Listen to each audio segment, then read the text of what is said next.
city administrator.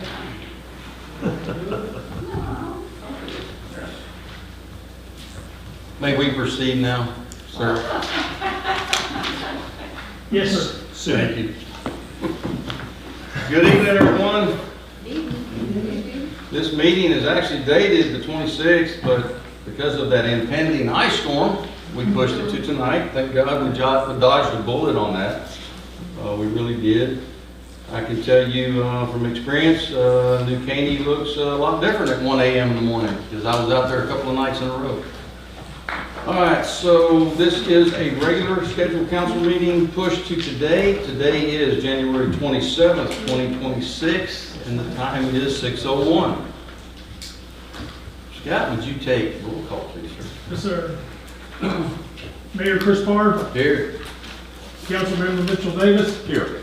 Councilmember David Mullane, Councilmember Jerry Reeser, Here. Councilmember Ricky Warwick, Councilmember Larry Sanders, Here. City Attorney Scott Francis, Here. City Engineer Greg Phipps, is absent, Chief of Police Stephen Carlisle, Captain Jeff Campbell, Here. City Secretary Marie Campbell, Here. City Administrator Scott Kester.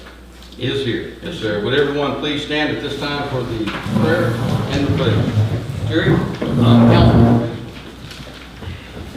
Would everybody bow their heads, please? Dear God, as we gather here today, we humbly ask your divine wisdom to guide us. Help us to approach this meeting with open hearts and minds, ready to listen and learn from one another. Grant us the wisdom to make wise decisions with the issues we will discuss this evening. We ask that you bless and protect our men and women in the military and our first responders, to include our law enforcement. Please bless and watch over each and every one of us. In Jesus' name we pray. Amen. Amen. Pledge to the flag of our country. I pledge allegiance to the flag of the United States of America and to the republic for which it stands, one nation, under God, indivisible, with liberty and justice for all. Great state of Texas. Honor the Texas flag.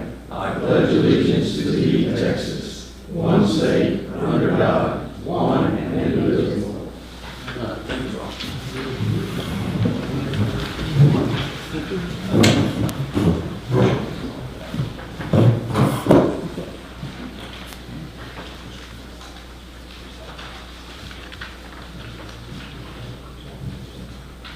Okay, we're looking at item number 5. Judge Keogh was scheduled for yesterday. He cannot be with us tonight. We will actually have him probably next month. Am I correct on that? Yes, sir. Okay, thank you. Moving on to item 6. This is Shepherd's Field presentation. I met these ladies outside, and y'all are welcome to come up to the podium.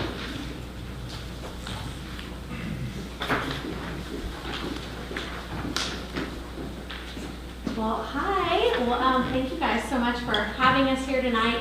My name is Bevan Caramello. I'm the executive director for Radiate Coalition.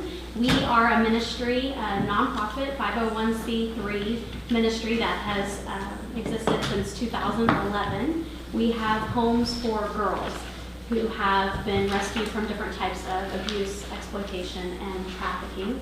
And we are just absolutely over the moon excited to be launching our next program right here in Roman Forest, in the great city of New Caney, at the old convent just down the way. So with that, I want to hand it over to our Director of Program Development. This is Amber Sharp.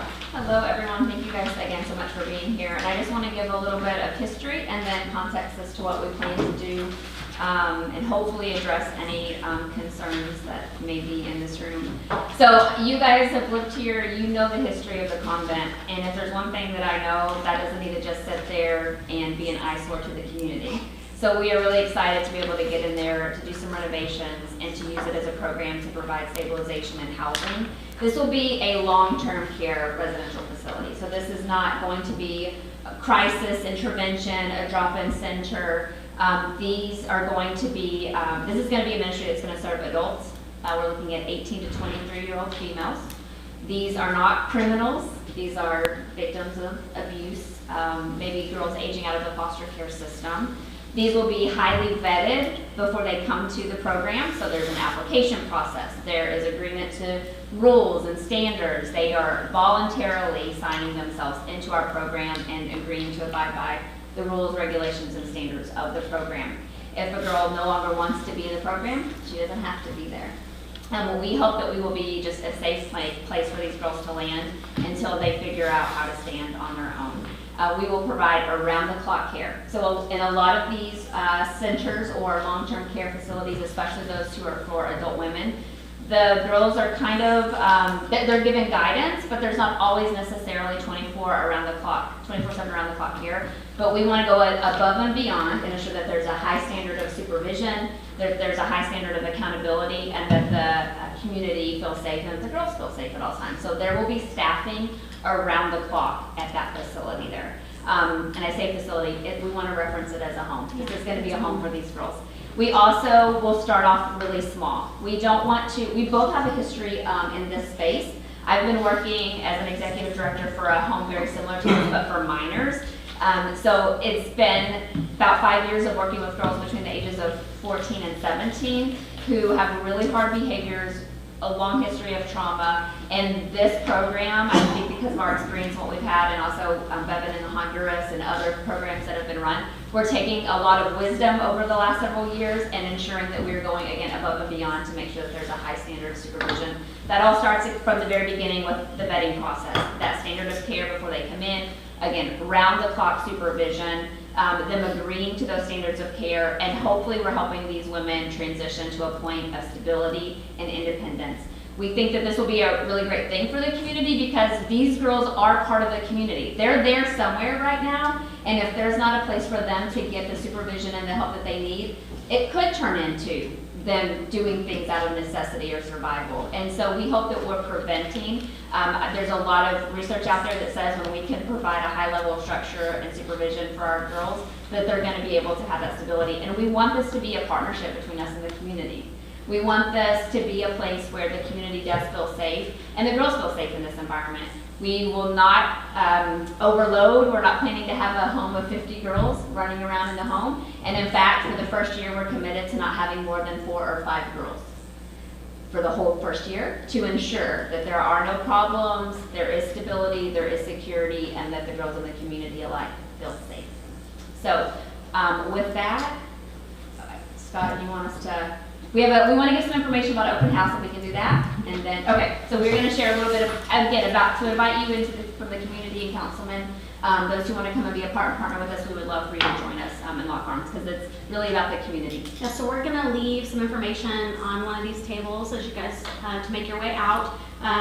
You see this is a little bit more information just about Radiate Coalition, the ministry as a whole. Like I said, we have been running homes for girls who've been pulled out of horrific situations since 2011. We're very experienced in this area, and like Amber said, we're really excited to combine what we've learned in the international mission field and then what Amber's been doing at the Haven up in Pleasantville with what we're going to be doing here at Shepherd's Field. And so this will give you a little bit more information about the ministry. And then also, if you'll grab one of these, grab an extra one too. This is an invitation to our open house where we are inviting all of you, our community, to come in and see all about it. Come and hear about our vision for the program, our vision for the renovation. We definitely want the community to be a part of this.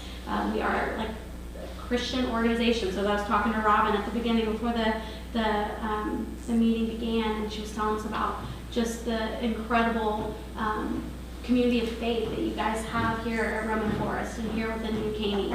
And we are right there in that with you. And so we want to continue to be a part of that, and we want to invite the community to be a part of this program with us. There's going to be opportunities for mentors to mentor our residents. There's going to be opportunities for the community to do all sorts of different things. We're going to need service teams and service projects to help from time to time. And so if you'll grab one of these on your way out, February 28th, that's a Saturday, from 11 to 2. It's hot dogs and lemonade, super low key. There's no charge. We just want you to come and see Come and see the glorious works of the Lord. Come and see what He's prepared and what He's planned and what's ahead. Because we believe we're better together. So we're inviting our church partners. We're inviting our community.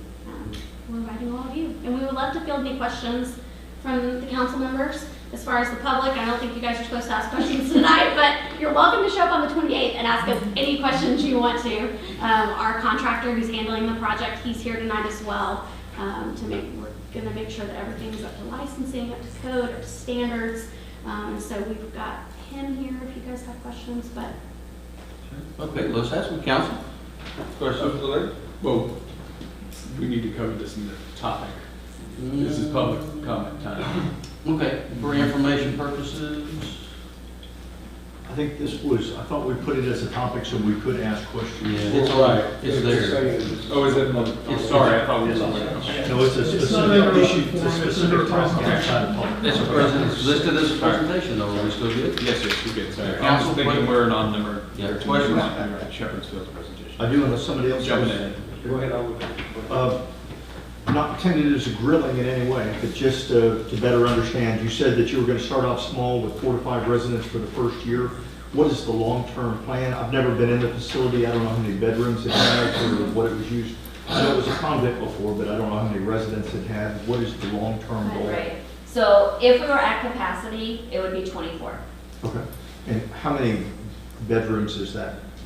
So the way When you that, approve the the way that currently that the building has been renovated, and I don't know if you guys have a lot of context to the history over the last few years as it's been sitting, but it has changed hands a couple of times. And initially that building was actually acquired to become an emergency stabilization and assessment center, which would have meant lots of in and out right from the beginning of girls being maybe just pulled off the streets. And so the way that it's currently renovated, there's basically 2 wings of single dorm style bedrooms that serves about 19 between those 2 wings. And then at the end of one of those wings, our plan is it's kind of like 4 mini micro apartments. So as girls get a little bit of independence and have been there maybe a year, they would then move to the end of one of the halls where they have kind of their own little suite, if you will, to be able to start gaining again towards their independence. I will tell you, I've been doing this again for several years. It would take us years to build up to capacity, and it would mean we have a lot of structure and a lot of help in place. And so we are not looking, this is not about numbers, it's about doing it really well with whoever we have in the moment. Our current plan is just a staffing structure, is that for every 5 residents, there will be an adult who's basically a case manager to those 5 individuals. So once that first year is over, if we're able to grow to 26, we're gonna hire another staff member who's there for girls 7, 8, 9, 10, 11, right, whatever. So for every 1 to 4 to 5, there's gonna be a case manager, if you will, plus additional staff. So it's gonna be very top-heavy staffing compared to the number of residents on campus. yeah, Radiate Coalition is known for what we call whole person care, whole person aftercare, meaning we provide for our residents in all of our programs, including this one, the same standard of care that you would want for your own children. So we're not an orphanage. It's not just 3 meals a day and a safe bed to sleep in. It is a bed to sleep in. It is 3 meals a day, but it is also everything that you need that you want for your own child. So it's medical care, it's dental care, it's education, private education if necessary. It is Therapy. Yeah, therapy, trauma-informed care from a licensed professional counselor trained to deal with and focus on trauma victims, people who've been through things that we can't fathom, right? We bring in the level of professionals that we need to accomplish that. And so the whole person care ensures that we, the standard is provided for in that ratio of staffing to resident. It's going to be always above state standards. So I understand what you're telling us this evening is the intent, but intent can change. So I guess what can we get from y'all as far as fair notice, if you don't mind the term, is if your plans change, right? So I know right now you're saying 4 to 5, but in 6 months you say, no, we're going to go ahead and jump to 20. Sure, I would agree that that term should be held loosely because God can change our plans. Like people ask all the time, how fast is this renovation going to happen? When are you going to launch? When is this? And it's all, it could all change depending on how fast God provides for it and how fast things amp up. And so I think that's a fair question. I don't know that it's one we can give you a like hard and fast date to. Our intention is to go as slow as necessary to provide the level of care and get the program to where it needs to be before we get out over our skis, so to speak, and realize like, oh, we could have learned this easier with 4 girls rather than 8. So are those decisions made with the board of Radiate Coalition, or are they made locally at Shepherd's Field, or where are those decisions made? have been made by me, my team, on the executive side of things, and then anything requiring a vote has gone before my board. Yes, sir. And Could I would ask say, just that if it goes for a vote and you make those changes, that we're notified in a reasonable time, say a week, 2 weeks, something, so that we the know change what to specifically expect. to how many residents on the property? To any or- significant change from what you're telling us here tonight. And I guess that's So- what I want to clarify. What do you feel is, are you saying like the ratio, like you want to know when we're no longer going to be at 1 to 5, we're not going to be at 1 to 7? No, ma'am, less information like that and more number of residents, and if it changes from people aging out of foster care to people who have been in traumatic situations where you said you had to. It's I not understand just, what- it's not just those aging out of foster It's care. both. Just to be clear, it's both. So Okay. there is going to be a focus on those aging out of the foster care system, and that is a high trafficking prevention focus due to the statistics out there about those who age out of foster care and are never adopted into a forever home. 80 to 90% of them end up in the sex industry. So stripping, prostituting, or straight up trafficked. So that component of this program, there's definitely a foster care component to it. However, we're guessing that the residents, the ratio, will, from research based on other programs similar to ours in the United States, anywhere from 60 to 75% of our residents would likely be coming out of the foster care system. And then that leaves another 25 to 40% that would be coming directly off the streets or out of other residential care facility, treatment facilities. Minors aging out that aren't ready to actually launch into the real world yet, they could come into our program. So there will be, it's not just foster care. And you said that they were well vetted and background They will checked. sign a covenant to enter into our program. Not that you're required to in any way, but would you be willing to share what those Yeah. rules or terms are? So Yeah, are they seeking part-time or full-time employment? Are they seeking education? Are they required to do one or the other?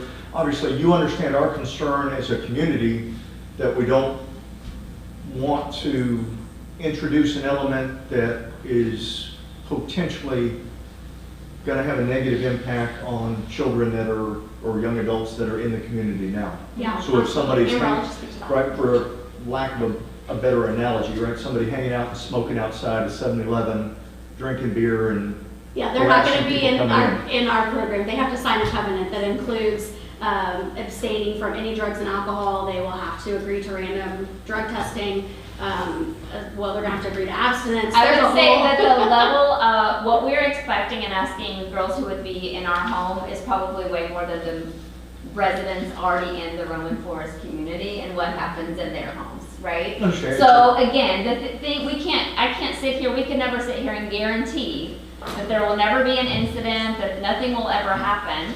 But what I can guarantee is that we're gonna go above and beyond to do the very best that we can to mitigate that on the front end and address it very quickly on the back end if something does happen, right? and it, There's crime all around, there's crime around us, right? I'm Absolutely. sure the police here arrest people for drugs or alcohol sometimes, right? And so we're going to make sure that on the front end, and just to give clarity on that process, again, an application will definitely come. These are those voluntarily wanting to be here.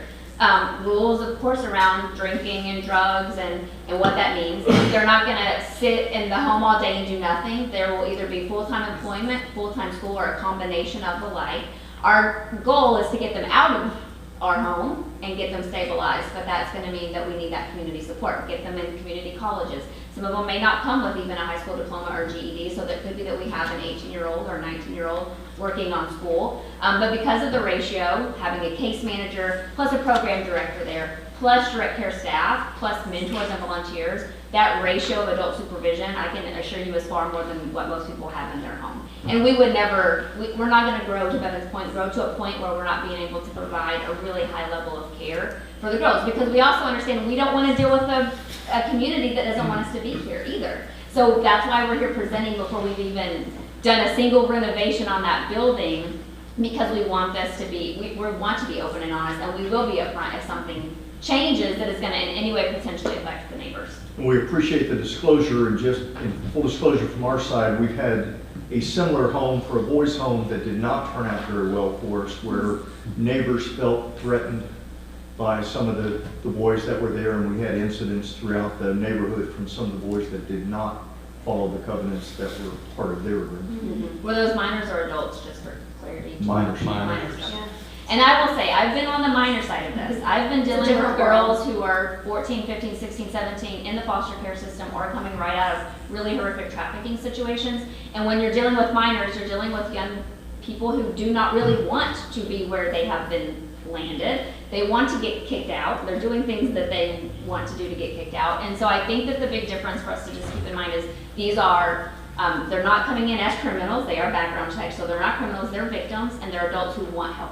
So these are people seeking help, and they're adults who, if they break the law or something happens, we will involve law enforcement, just like you would anything that happened in a neighborhood. We will get the proper authorities involved. And unlike minors, they're signing themselves into our program, they're choosing to be there, and they can choose not to be there. Yeah. If they By don't like action, the of course, rules, yeah. if they don't like the rules or they're not willing to follow them, then they're gonna have to find it, they don't have to be there. So that's the difference with minors. You wanted the same thing, I remember with the other home, that the problem was the number of police calls for us essentially doing what staff should have done, but they were asking the police to intervene as staff members for some of the things. Yeah, they did it, but that was, the boys' home prior to them coming into your place, because they're less than 18 years old. And the cost per service went up drastically. We were there every day, and the staff would want us to influence them, I guess. So they called us regularly. Yeah, and that's a staffing and training problem, in my opinion. Again, I served minors, and we sometimes had to involve police when we had girls who wanted to go missing from care, but we never had to involve police for come and help in a crisis situation with a resident, because we train our staff really well, and because we overstaff above standard of what the state requires. This is not a state licensed home, again, because they are adults. So again, peace of mind. I want you all to feel like we're really doing our due diligence. We're not required to have any certain ratio. We're not required to have around the clock staff. It's actually harder on us to do that, if you can all imagine, from And a a lot more financial, expensive. right, I was like, from a financial standpoint, when finding the right people, we're doing it the hardest way possible to ensure the safest and best outcome. And that's Because whole person care. It's we like- want around the clock care, and we, again, from our work in doing this and you serving minors, and when I say it would take a long time to even build capacity, because you have to have really good staff who don't turn over, right? Like, you have to have a really stable staff. And so if we're saying we're gonna grow at a pace of at least for every 5 there's 1 case manager, every time we grow to that next level, we need another really good solid person who's there for the long haul and doesn't end up quitting for us to even continue to grow. And so as much as I want to say we will one day have that building at capacity, I'm also realistically saying we may never have 24 girls there, because that's not our goal. The goal is not to have 24 girls there, but the goal is to help as many as we can the best way possible. That's a great way. So, should I ask a question? Scott, go ahead, sir. Sorry, he was up first. Well, I just want to talk about restrictions, because I'm sure that we're live right now, and there's people in the community listening right now that can't ask, well, they can't ask. They can come on the 28th and they They can ask can. anything they want. As compared to what you keep talking about, the young one, the freedom place where the juveniles are, which is important. The difference between the two is they never can go outside the facility. So in your facility that you have where the nuns are, that's a compound, I mean, it's huge. Will the girls, the women, be allowed to leave, walk down the street, go to where they want, interact in the neighborhood? Because I'm sure there's people that live out in that area that are asking that question right now and Right. wondering. And I will speak to that. I want to say again that you see it's fenced in, and it is pretty much a compound. There's plenty of space to go out in the backyard and walk around and to have a moment. At the same time, these are adults who are not prisoners and they're not criminals. So just as when I'm here sometimes and I see kids on their scooters wandering around or walking around the neighborhood because this is a safe place to do so, we would, of course, I would say it depends on the girl in the situation. It's not a free-for-all where they can just come in and out, but if a 19 or 20-year-old who's been in our program for a few months says, I need a minute, can I walk the perimeter? We would likely say, yes, you can, and then some staff would be able to see them through the window and keep an eye on them and make sure that they are doing what they need to. So we don't want any woman to come in and feel like she's trapped or she's controlled, right? Like they're coming from situations where they've had probably enough of that. We want them to feel that they can make sound decisions with supervision, and so no, we're not gonna let them loiter or be in the neighbor's yard. The same expectation you would have of any good neighbor, that if they're walking down the street and getting some fresh air, not bothering anybody, they're allowed to do that with permission and supervision because they're not prisoners and they're not criminals. And so we would have that same expectation for them as we would have of any good neighbor in that neighborhood. And they're going to be working in the community and nearby communities. They're going to be attending school. They're going to be attending community college and cosmetology school and dog grooming school and all the different places that our own young people, I have college age kids, our own young people, they have to learn life skills in order to launch into life and do it well, right? And that's what this piece is, that pivotal time between 18 to 23, where the system has forgotten about them, but they feel like the world has let them down, and that's where Radiate steps in.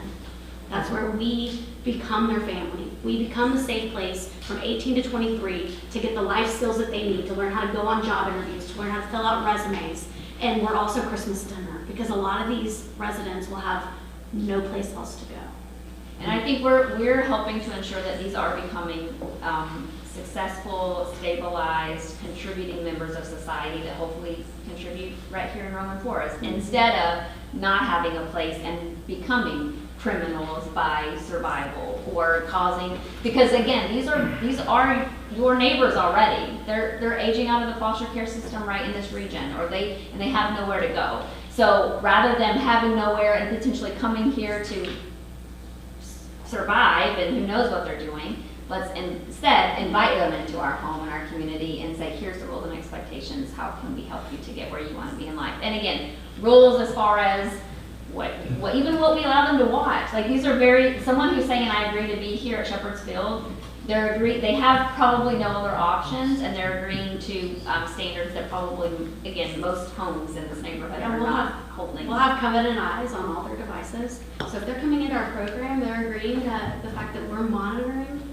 their phone, we're monitoring what they're looking at on the internet, we're monitoring the computers and their logins. I mean, this is a high standard that we're expecting of the residents who are going to be living at Shepherd's Field. Are they allowed vehicles? So- They will eventually be able to, that's part of our program, that we hope that they will eventually be able to earn a vehicle. And so then eventually we'll be able to, there's going to be some stepping stones to that. They're going to have had a job long enough, be able to pay for their own car insurance, that sort of thing. But that is an incentive in our program, further into it than just entrance. Councilman Reasoner, you're going to have the last question, sir. Okay, a couple observations. I was the Nuns IT guy. There's very few places in that building, including all the attic space, that I haven't been. Some of the bedrooms were off limits, naturally. Meals were not allowed in there because it was an all-female organization. They had a nice chapel. I don't know whether you're planning on having services in the chapel or not. Some of the windows are broken. The fellow across the street did those windows, Francisco. And so he came into the country doing stained glass stuff. So there may be a resource locally you can do that. We have volunteer services that within Roman Forest. We have the events committee where we need help with doing certain things. If they're going to be here, the question is, I guess, are you plan on integrating them in so they can participate in some of the volunteer things? With the chapel in there, I don't know if it's still a chapel or not. Are you going to be having church services? We hope to. For them? Yes. So, We hope to. Yeah, we hope to. With that chapel is full up, operated. We'd love to see a church plant take up residence and use that chapel every Sunday. Yeah, we want to keep that alive as much as possible. It's a faith-based program. Every single thing that we touch is bathed in the blood of Jesus. So And we're we able to do it. will require them to attend service at church somewhere. We're not gonna tell them which church they have to go to, but we will ask them to visit and find a local church community to be a part of. There will be volunteer hours required of them, volunteer service hours. So there will be plenty of ways, hopefully this will be mutually beneficial, right, to the city of Roman Forest and also to the girls of the Roman Forest. Are you familiar with the bell? Oh, yeah. So one of the things the nuns did was every morning at 6 o'clock, I think, that bell rang. You could have a hurricane going on. That's how we knew what time We want to get that bell ringing. It won't be at 6 a.m., but we do intend to ring the bell. And we want our girls to ring that bell for milestone moments. The bell will continue. We hope to get it ringing again. I've heard it ring a long time. I'm surprised because I've been up there many times with my own kids and they always go ring the bell, so I'm. Mayor, when we finally renovate and we cut that cord, you'll have to ring our bell. We will probably be there and do that. No, I was curious, number one, about the chapel and the church and what your plans were there. And since we do have, one of the things that happens, you always hope to have enough volunteers within the community to do what we need to do. And volunteers are very hard to come by sometimes, and that's why I was wondering. Now, the 4th of July, and this year will be an extra big one for the 250th anniversary of our nation. We do have a parade, and people with floats and all different kinds of things participate in that. And as we get closer to that, I think Ms. Linda over here will probably comment about some of those plans. But anyway. We want to be as involved as we can be. And that's why we're opening the doors to this, because we don't want anyone, you're all welcome to peek behind the curtain as much as you feel comfortable and we feel comfortable so that everyone has their concerns addressed. You're a part of this. We're not asking you to, just give your blessing and then go away. You can be right in there to make sure everything is how you would like it to be, right? To the standard of care. Now, on the inside, as you went in, there were 2 bedrooms on the right. That's where the priest would stay. Yeah. And then down, as you go all the way down at the end, that hallway that runs left and right, down at the end, that was a nursing facility. Actually, they had 2 beds in there. I don't know the beds. That's what we're talking about, kind of moving them to Independence and having like suites where that infirmary was. Yeah. So, we're looking forward to the open house. We're looking forward to having y'all back. Next month will be too soon, I get it. But please come back, stand up here and give us an update. Yeah, we will. We'll be happy to keep you guys as updated. Life gets busy, time goes by fast, so Yeah. let's plan. There is also, we're going to put a clipboard back there along with these 2 pieces of material. There's a clipboard where if you want to get real-time updates, you can just put your name and email address on there, and I'll add you to the Radiate Coalition email newsletters. And so you'll just get real-time updates. We won't spam you. We only send out like, 3 emails a month kind of thing. But there will be updates. And there'll also be stuff about our other programs, but there will be Shepherd's Field updates in there as well. So, We appreciate you guys' time. yeah, thank you so much. No, thank y'all very much for the presentation. Scott, do we have any other public comments, sir? We did not have anybody. We do not. No, sir. So we will bypass number 7, council. Moving on to number 8. Number 8 is our consent agenda item. The first one is, the first one is consider and approve the minutes of the city council meeting dated. So our first one is December 15th, 2025. This was a regular city council meeting. Chief, do I have something I need to vote on separate tonight for you in your police report? In the police report? I do, don't I? I don't believe so. I think everything I got is on the agenda. It's good. It's a grant request. Gotcha, okay, then I'm good. Something was in my mind. Okay, so we will be voting on all consent agenda items together. The other minutes we are looking at is December 17th, 2025. This was a zoning workshop.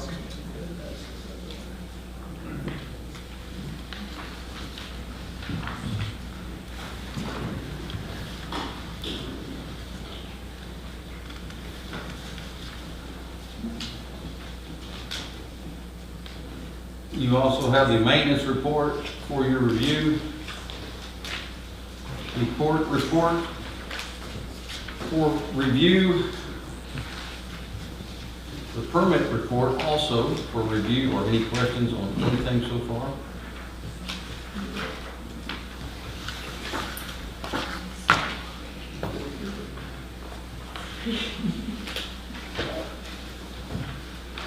No, Marie, I'm not getting up to go do the finance report, I promise. I'm getting more coffee. Oh, it's still making. While y'all are looking at that, she is going to go over the finance report. Yeah, it's still making.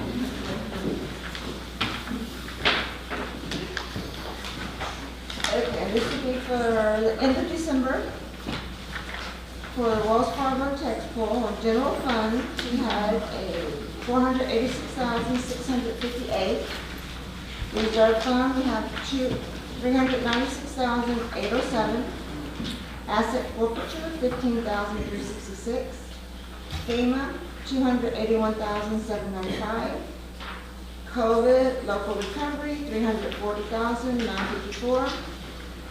2016 certificate, capital projects, 39,407. And our debt service, we have 217,815. For a total of 1,778,804. Questions for Marie on the report, on the finance? Not this time, Mayor. Oh, thank you. Thank you. Thank you. Yes, you were up. Administrator report. Yes, sir. Oh, I thought there's no questions. They're gonna ask me. All right, let's, the events committee will be doing their own report after me tonight, so I'm not doing any of that this evening. For those of you that live on Roman Forest Boulevard that are dealing with the energy updates of the lines that are going to be pulled, that project has started, but they started way down on 99 and they're going to work their way back into the city. So the Appian Way and Roman Forest Boulevard, they anticipate the start of that job now to be sometime in March for the underground on the boulevard and then the power lines on Appian Way. So sorry that has dragged on, but we are at the mercy of energy on this one. So look for it to start sometime in March. The drainage improvements that Commissioner Gray's been doing, I'm going to say they're probably about 80% through with what they commissioned to do. They've been putting a lot of rock in places that I don't know how they got it there, but a lot of stuff that had to be carried all the way back into some outfalls that machinery couldn't get to. I heard they were carrying it in 5-gallon buckets back there. They were carrying it in buckets, yes, sir. So we appreciate what Commissioner Gray's done with that. They still got a few more outfalls to go, but like I said, about 80% that they are done. For questions that people I know are asking about up front, yes, the sign where the bricks are on the bottom and the stone that they haven't put back yet, that is still scheduled for them to fix. So they say they will get to that before they finish the project, but they want to finish the outfalls first. And then when you're going outbound, you'll see that the road kind of dips right there already where they cut it out across the road and put the cross pipe in. And they are aware of that and they are going to fix that again. So just so you know, those things have been reported to them. They are on the construction company's radar, so they will hopefully get that done, hopefully within the next month. New park equipment is scheduled to be delivered to Craftsman in February, and they anticipate starting in our park in March.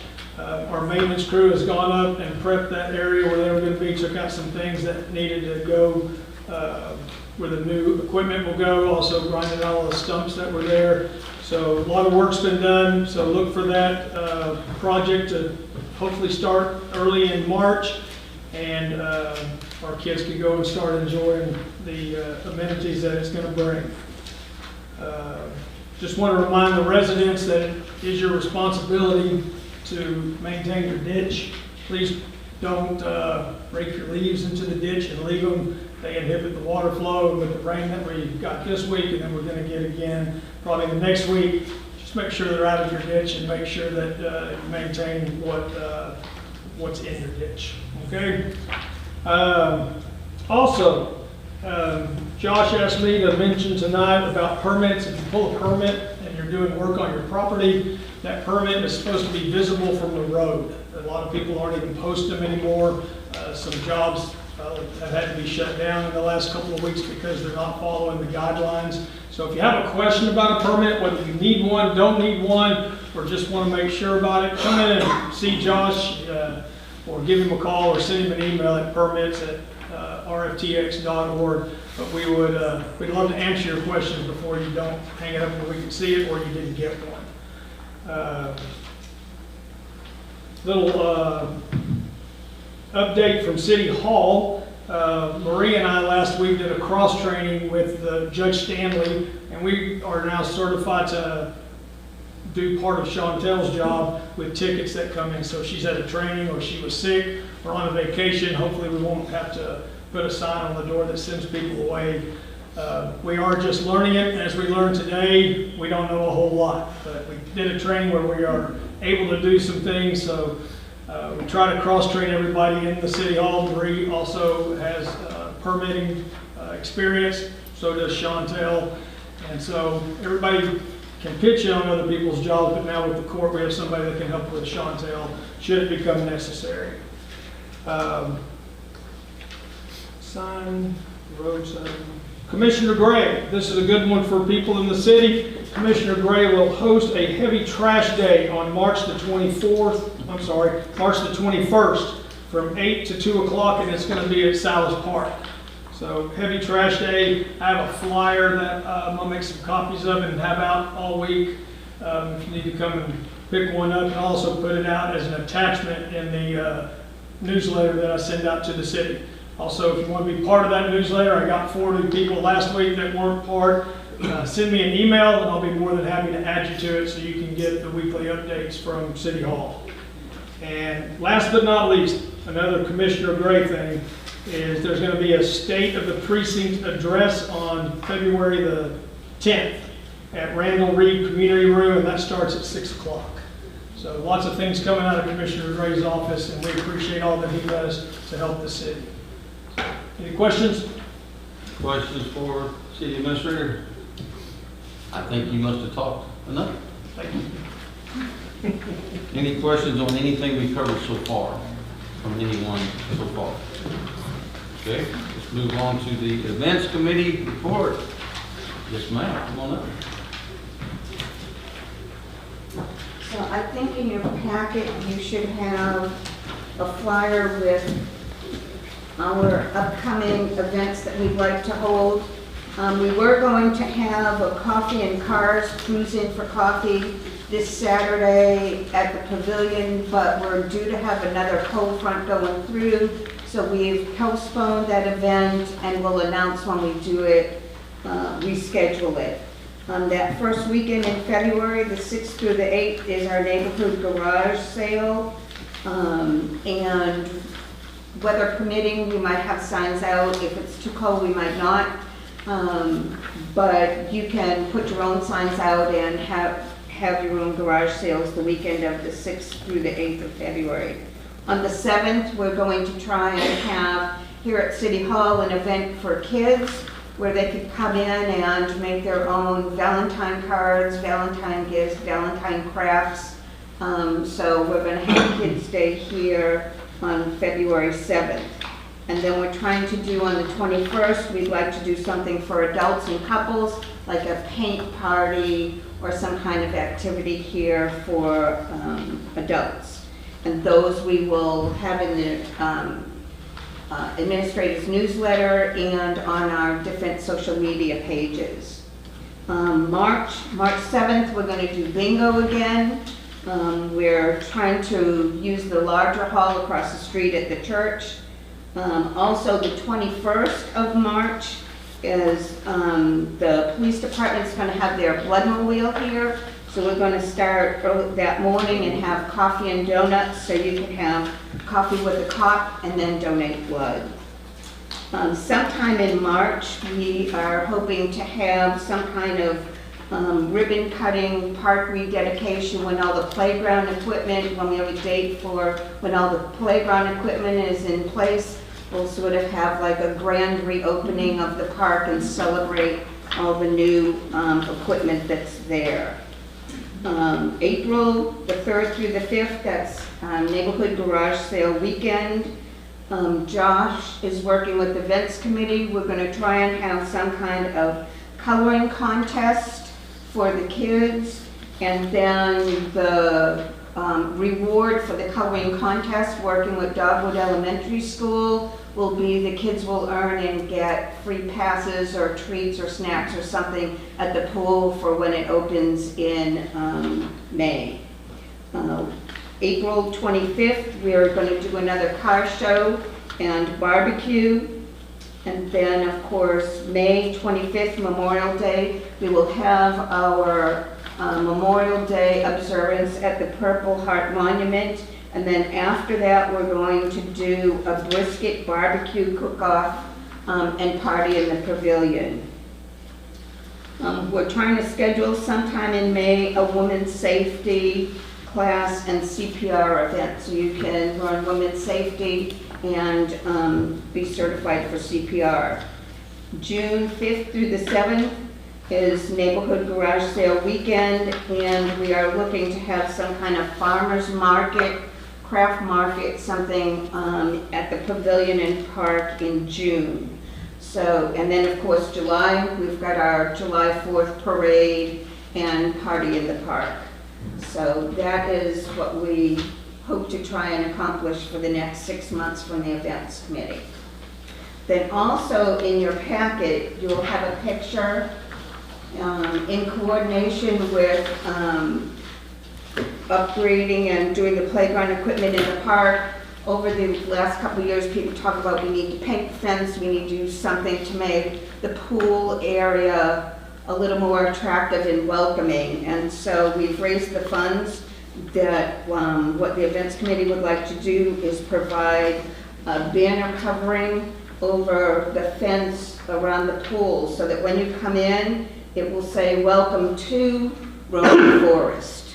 And that's what we would like to do for the community for beautification and coordinate that going up and being in place for when the playground equipment is available. And that's a windscreen, correct? Yes, it's a windscreen, it's vented, it's secure. There are, I went and made sure we had at least three quotes. And this company that's doing it is out of Spring, and the quote was the most reasonable, included the venting in the windscreen, the printing, and the installation. And so it'll be basically on 3 sides of the park. Been to the park with Mr. Cassavary and Chief, and we got samples of the material. You can still see through it, security reasons, and that one last little corner we're not covering, so if you come by, you can have a quick peek in to see where the lifeguard stands are and where they first come in and have their vending, food and other supplies and materials, security-wise, supervision-wise. Any questions? We're good on security with that, Chief? If it's see-through, I don't have a problem. Okay. Any questions, Council, so far? No, thank y'all for what you do. Okay. Yes, thank y'all so much. Chief, you're up, sir. Please report. I must say, it is nice to have the chief here doing the chief's report.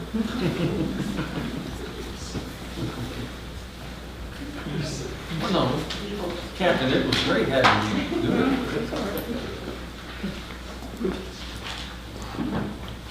All right.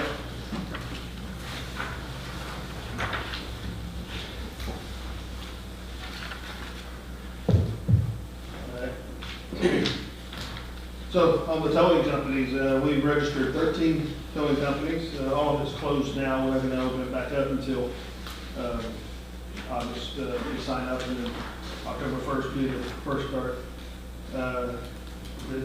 There's 13 towing companies representing more than 50 trucks and drivers under our new towing ordinance.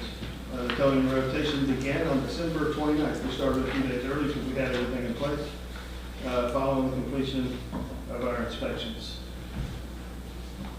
So far, so good. Everything's been going fine. I'm glad we talked to a bunch of people before we implemented all this.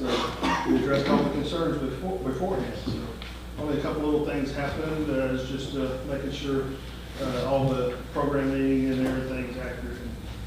It's just working out great. Wanted to mention that our chaplain, Kai Kowalski, will be going back to Jamaica again as part of Texans on a Mission disaster relief efforts. His mission is to support the people facing the severe hardship and strength, compassion, hope during their greatest time.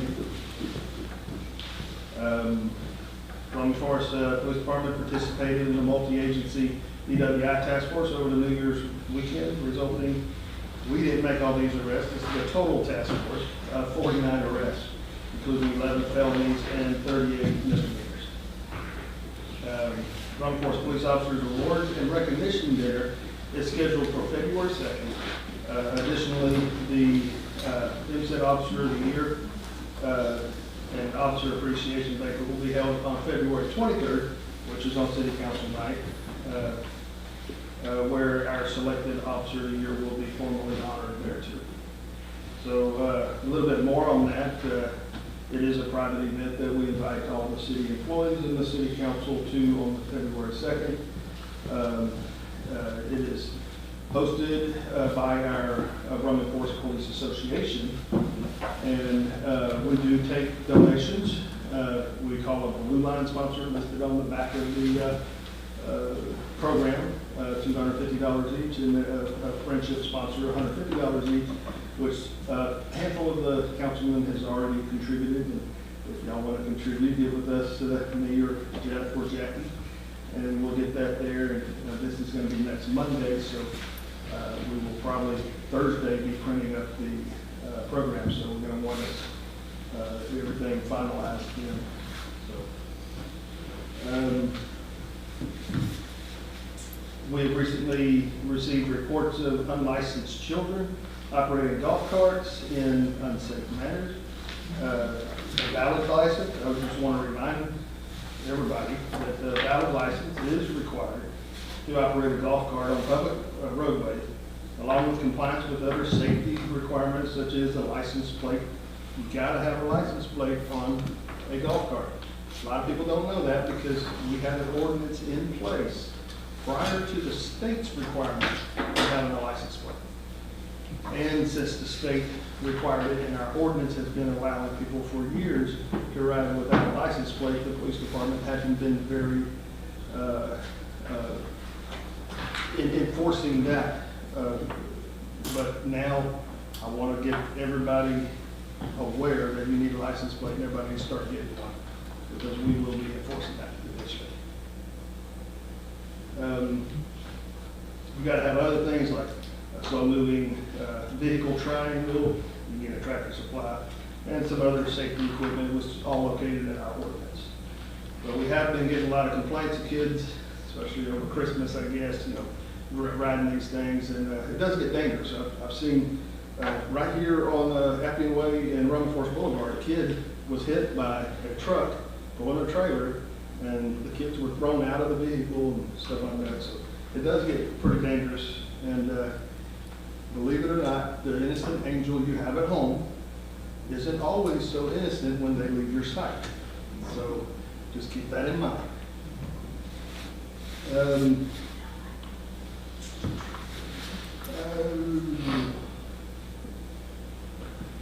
Okay, so back at the end of November, beginning of December, we had a lot of thefts in Tomola of GMC and Chevrolet trucks. 8 of them total, 4 at the end of November and 4 at the beginning of December, and we haven't had any since. I can't talk about everything because auto theft is working with other auto thefts, and it's a big Houston area problem, but the efforts has helped that go down, and we haven't experienced any lately. On Christmas Day, I, along with Captain and Lieutenant, conducted patrols to allow several officers to spend valuable time with their families. We make every effort to prioritize family for our younger officers. So our command staff gets out there to try to fill some of these shifts so that our younger officers with young families can enjoy some of the holidays. Rome Forest Police Association sponsored a local family consisting of a single mother and her 2 young sons. We extend our gratitude to the residents who generously contributed these gifts. So we really appreciate that. And we also want to thank the Latina Inspira Student Network from Kingwood College for partnering with us during this year's Toys Drive. Their team sorted and distributed donated toys that everybody in the community donated to, helping support 77 local families and providing Christmas gifts for 231 children. So that was a good success. Yes, it was. We have the flock cameras. Captain Campbell identified some limitations that caused some problems with getting that total number, and I think we've got that perfected. So this report's going to be even more accurate on the flock cameras. So we don't have 7 million vehicles, is what he's trying to say. I don't remember what the number was. Right, it was out there. So this should be definitely more accurate now. So unless there's any questions, I'm done. Questions for Chief, Council? Thank you, Chief. So you did.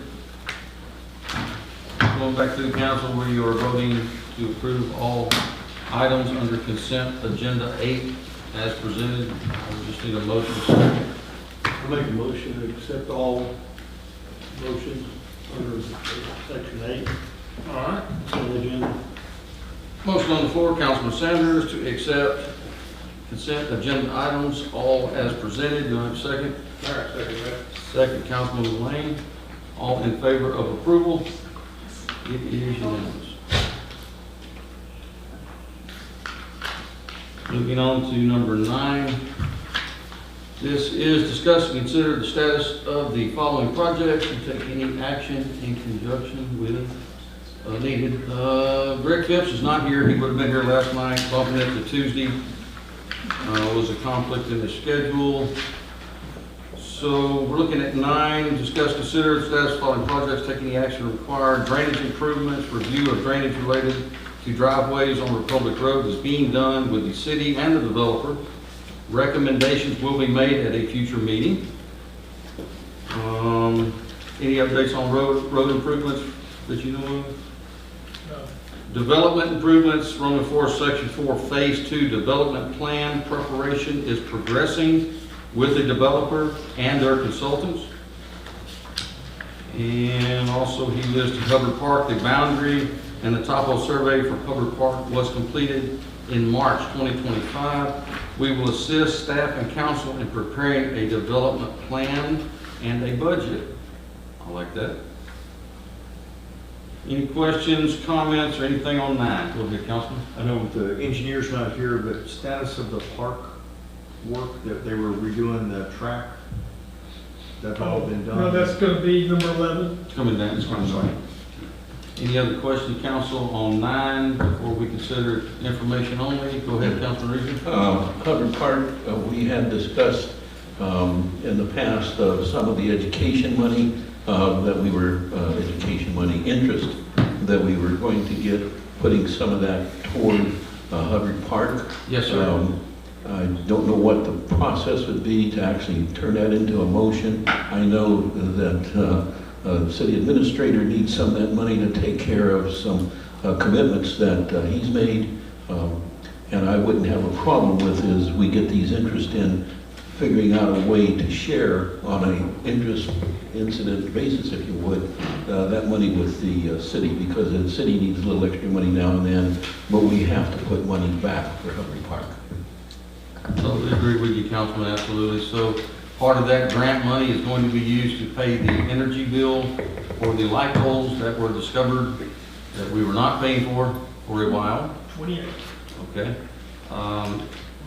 Monies left over from that, Scott and I are going to discuss that, and we will bring that to the council's attention. My intentions are to propose that any monies left over be committed to the Hubbard Park project.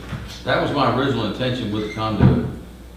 Unfortunately, we did have to face some things that we didn't know about. Well, and that'll happen, I'm sure. That's why I would like to see maybe something come up, so every time we get one of those, there is a cost sharing, so that we can have money for city things when we need it. Yes, you and I will bring an amount to be dedicated to that fund to the next council meeting, correct, sir?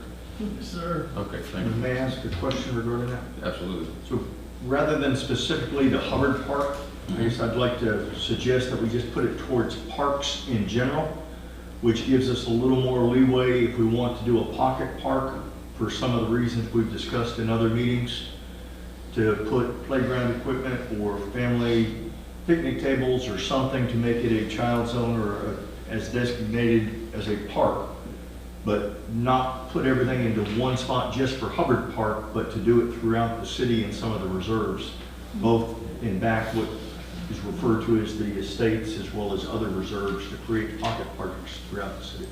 He's talking about the 1,000 feet rule for sex offenders. Yeah, he is. And you know what, normally, Councilman, so you're welcome, we can bring that up to the council at the next meeting, absolutely. You have that right to do that. I would disagree with you on that, because what happens is, as in the past, the money does never get spent on Hubbard Park. We always designate it for the projects. I'm really trying to build up something that's designated just for Hubbard Park to make it at least a usable piece. I thought we had about 20,000 now, the original 10,000 donation, and then last year we set aside 10 or 12,000 just for Hubbard Park, I thought. No. Was that not from one of the, No. just parks? That was my conduit I was wanting to designate. We ended up paying electrical out of this.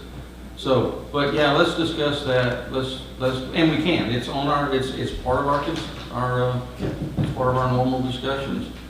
So let's talk about what he's talking about. We may end up just putting it in the parks fund. Yes, sir. I tend to lean towards leaving some monies dedicated to just Hubbard Park. Well, some of that money has to be, because it's from private volunteers and donations. Yeah. Well, it has to, yeah. That's correct. That cannot be moved. No, I'm talking about any future money is what I'm talking about. Talking about some of the conduit money from last year and this year. Anyway, something we can definitely, so we can do that. Any other questions on number 9? Okay, if there's no other comments or questions, we're going to move on from 9. Item 10, consider items related to police station building expansion and take any action required in connection therewith, including but not limited to. So let's take a look at it. Authorize city engineer to prepare plans and specifications. That was approved at the August 2025 meeting. Review and approve plans and specifications. Plans were approved by council on December 2025 at that meeting. During December 2025, authorized advertisement for bids. Authorization to bid was granted at the 2025 December meeting. Notice to bidders was placed a couple of different places. They reviewed the bids.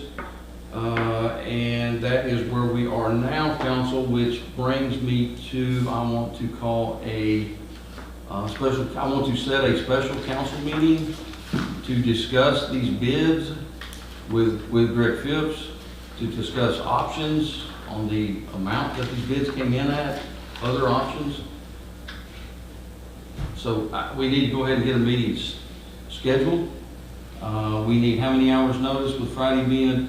We're doing something next Tuesday. We'd have to post it by tomorrow at 5. Okay, so that kind of gives you the timeline when we need to do this. So we would be taking any action required by doing this, so let's schedule a special meeting just for this topic. Throw out a date. Just for, yes. Item 10. Just for item 10, we're going to take a look at our options on this building. We're going to discuss this. Can we do February 9th? February 9 is a Monday. Everybody look at February 9. Greg's available for sure. Yes, sir, he's good that day. Yeah, I finally got to talk to him. We discussed this date, so February 9 looks good for everyone. I'm not sure if you need me, but I'm available. I don't know that we would at that point, but we may. Are you available? He is. I am available. He is available. Is there something else? Okay.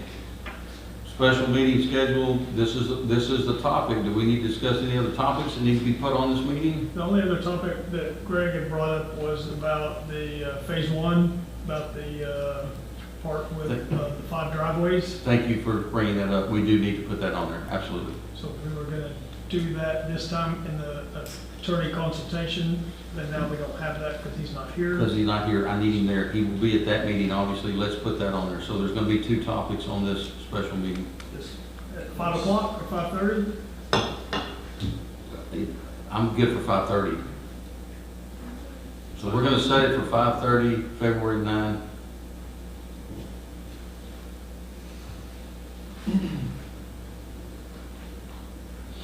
We made a decision on item 10. I need to go ahead and vote to approve. Or we get it just to set the meeting and go. Yeah, you don't need to say it. Gotcha.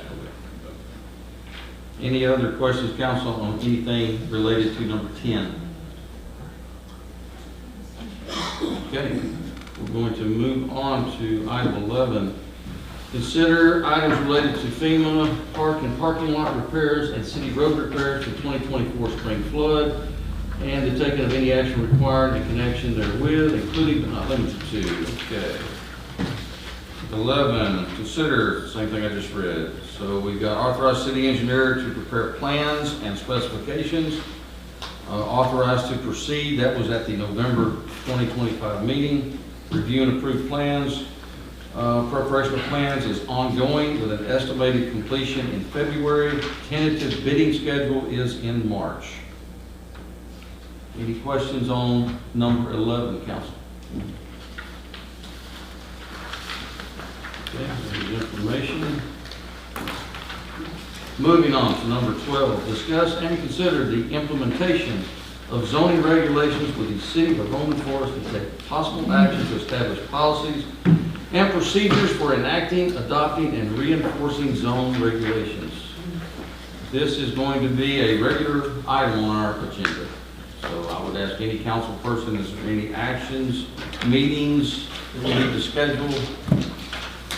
Now is the time to discuss and do that. Scott, I'll let you start. Anything we need to know about? Now, the only thing we had talked about that we might discuss tonight was about whether or not we're going to approve the We are the governing body. governing body. Yes. And that was all that was for tonight. And we do have to do that. We have to decide whether we're going to go outside or we are going to become the governing Make one body. decision. And that may We be also need the Board of Adjusters. and Board of If you're going Adjusters. to do that. Yes. So that may be something we want to go ahead and take action on. That one, you don't need necessarily board of adjusters, but if you guys want to have council act as it, you can, or if you want to appoint an outside body, you can do that as well. You do need a planning and zoning, but that's also your option as whether it's going to be council or. Understood. So governing body needs to be, Would like to make the motion that the city council act as the zoning board and take no action on the Board of Adjusters, and we'll determine that at a later date if we need something other than the city council acting as the zoning board for that. all right. Motion on the floor, Councilman Davis, to approve the city council to be the board of directors. I'll second Yes. And the rest of your motion was we are taking no action. Well, we don't have to. We don't need the We don't Board need of to say that. Adjusters at Okay. this time. Yeah. Motion seconded by Councilman Sanders. All in favor of approval? 1, 2, 3, 4, 5. It is unanimous. Any other discussion or actions under item 12? Moving on, council. Item 13, discuss and consider adopting Texas Health and Safety Code. This is chapter 260, boarding home facilities, regarding health and safety codes for the city of Roman Forest, Texas. Yes, sir, this was something that Councilmember Lane brought Yes. forward. Oh, yes, okay. I'll Yes. go let Councilmember Lane. Yes, Councilman. Well, I hope everybody got a chance to read that over our 5 days that we had to kind of get snowed in.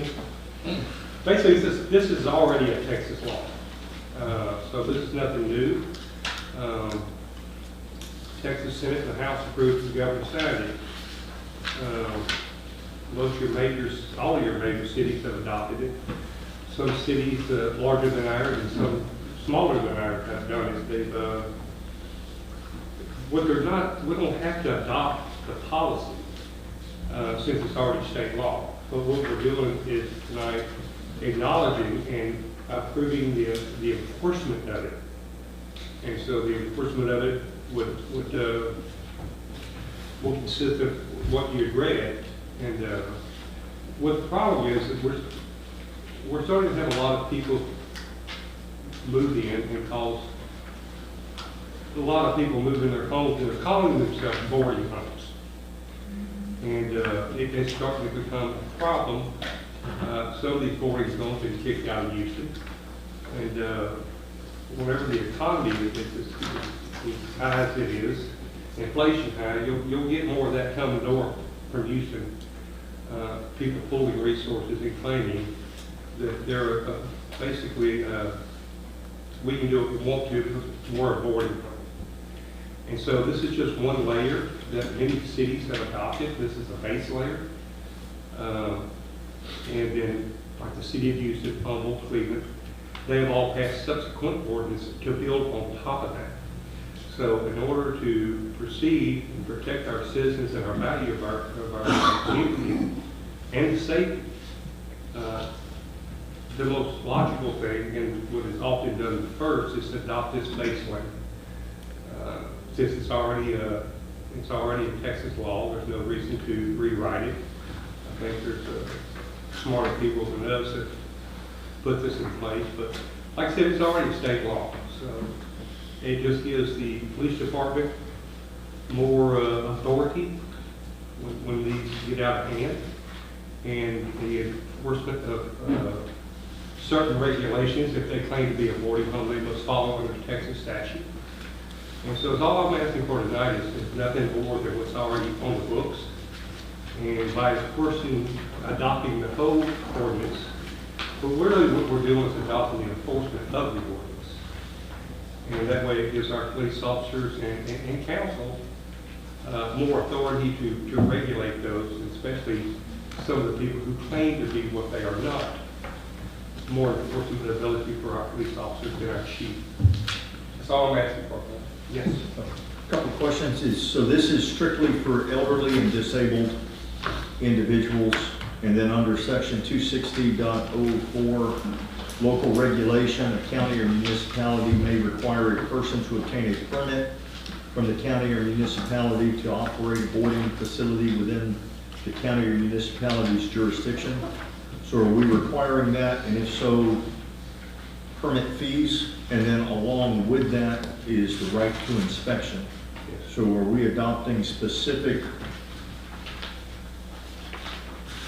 requirements for permitting, and are we requiring specific inspections? It says you can have annual inspections, or you can do that through neighboring municipalities or counties. So are we doing that ourselves, or are we doing that in conjunction with Montgomery County, or what is the intent? Well, the intent is surely what it says. As I read it, it just gives us the option to have those, but it's not mandatory. Let's hear from Chief. I want to hear the law enforcement side of this. So, I don't know how long this thing stays on. Seems to time out after a little bit. So, I definitely yield to the attorney to know how to do what we want to do. But this came about because we discovered a halfway house in Roman Forest. We don't, I mean, we see what looks like homeless population increase. And it turns out these people are not homeless, they're actually living at this place. They just don't have cars, so they're walking around. So, I don't know if that's relief or not, but, you know, they're living in our community. And I asked that we do something. We get something on the book to give us some kind of authority. And I definitely yield to our attorney to know how to do that. Councilman Mullane found this state law, which gives us the authority to enforce something. Yes. This, it does not address halfway houses. This is strictly for lodging for 3 or more persons with disabilities or elderly persons. Yeah, like I said earlier, that's some base layer we'll be working on. Yes. Every city in our size and figures have adopted that. Then they layer other ordinances on top of it to address other type of boarding homes, housing, group homes. Okay. This is just for accepting what the state law is for ones that are registered. And what we can do is, yes, I would like them to register with us. And so that way we know where they're at, how many's there. And So are there other ordinances or state law that give us the ability to enforce similar requirements with boarding houses or halfway houses as opposed to just disabled and elderly? of course, this is just a base layer. It's the first step. I didn't want to bring all 4 ordinances at the same time. Okay. Most cities, they adopt a base layer, and then they adopt subsequent ordinances under that to tighten up whatever they're having a problem with, or potentially may have a problem with. And so, like I said, tonight it's just a base layer. Okay. It's already law, and there's nothing for it to change. But yes, I would like to have inspections. If the police are called out, that gives Carlisle the ability to inspect them, or Josh, or Scott, or anybody we designate. And they will have to adhere to our ordinances and our laws. But this is just the first step of probably 3. And like I said, I don't want to adopt a bunch of overlay ordinances right now. This is a base layer. All cities have done this, from what my understanding is, and the people I've spoken with. And then they build on top of that foundation. Why wouldn't we start with where the problem lies with us now? When you're talking about a base layer, I'm just curious. Well, we'll write our own ordinances and take ordinance from other cities that's already wrote those and done research on those. Right. But if we're going to, I don't want to take a half measure at this point. If we're going to do it, I like to do it right. And so adopting this base layer, it's already law. So we're not, Right. we have the authority to enforce Yeah. it now, but given this, if we adopt it, because of the authority to put in certain guidelines, certain registration fees. Right now, if you claim you're a boarding house, he don't know if you are or not because he don't see a license. It requires him to prove that, who's there, and we'll be able to do background checks on the owners. And the owner should be doing background checks on its residents. But it's not even just a growing problem here. It's a growing problem in a lot of places because the economy is tight for a lot of people, so a lot of people just moving in, they're charging them rent and claiming that we're a group home, we're special, we don't have to apply to all these laws. He don't have the authority to prove or disprove what they are or aren't. And so, yeah, there will be inspections if the police get called out, if somebody claims something, a fire marshal will definitely have to go into any of these homes, licensed or not. And it just gives a little bit more control, and the city more control over if they prove who they are, they say they are. That's So what registration. City attorney, have you had this issue come up in other municipalities? We have, and I what will are say, we gonna have to do? to actually enforce a permitting schedule, inspection schedule, we are gonna need to ourselves pass an ordinance outlining what the permit application process would be, what an inspection process would be, what qualifies as a boarding home or, which would follow the statutory definition. And it would follow along a lot of the same lines of Chapter 260. There's also provisions authorizing regulation of assisted living facilities under Chapter 247. But yeah, to actually have a procedure, enforcement mechanism procedure, we would have to actually pass an ordinance through, under the authority that 260 provides the city, to establish a set procedure for applying for permitting, allowing inspections, and just general enforcement. And can we broaden that from what this We has? can, and I have done it in other, I can send everybody a basic kind of sample, or I can draft a sample based from that of what it could look like, and everybody can take a look at that if you Send us some want pictures. to. Absolutely. For next So we week. could expand this and take care of 100%. even the issues we're having. As far as tonight, there's no problem with adopting the safety code, but essentially that is already in place. So it is set forward in place, which you stated. But if we want to actually set up a scheme for having a permitting through the municipality, inspections through the municipality, we need to pass our ordinance that outlines those procedures. Does the county have any type of guidelines? The county, they do, and the department, they have a general, kind of standard scope and guidelines that can be used as a kind of basis to start from at least. So. And the reason why I did that is because he set up that text. And I could feel his frustration in his text. In the past, some of our councils we've had have always been reactive. I've never liked to be reactive. I always like to be proactive. And so I'd rather solve a problem like small than wait till it's large, because nobody wants to take the time to do the research. I've done a lot of research on this, folks. I ain't gonna lie. And I think it's like I said, it's a base layer. And it's already, so there's nothing to rewrite. It should be an easy pass. And as the month comes, the next meetings and things like that, I'll introduce other ordinances that other cities have wrote that I thought would meet our needs in similar size and forward situation. But I would like to get to step 2 first, and we got to pass step 1. And I'll give it back to the chief. So, yeah, I just, yielding to the attorney because he can help us get through this. I've done this before, so I don't remember how long ago it was when TML sent me a message that the state just took our authority away from zoning and deed restrictions for these type of homes. I submitted to council that we needed to do ordinance giving us some local control and some authority to regulate. Can't ban, but we can regulate. Nothing happened with council at the time. It was 8-10 years ago. Then we got a boys home. Then it was reactive, like you said. That when I first introduced it, it wasn't reactive. We did nothing. Then it was reactive when the boys home came in. We started generating a lot of calls for service and stuff like that.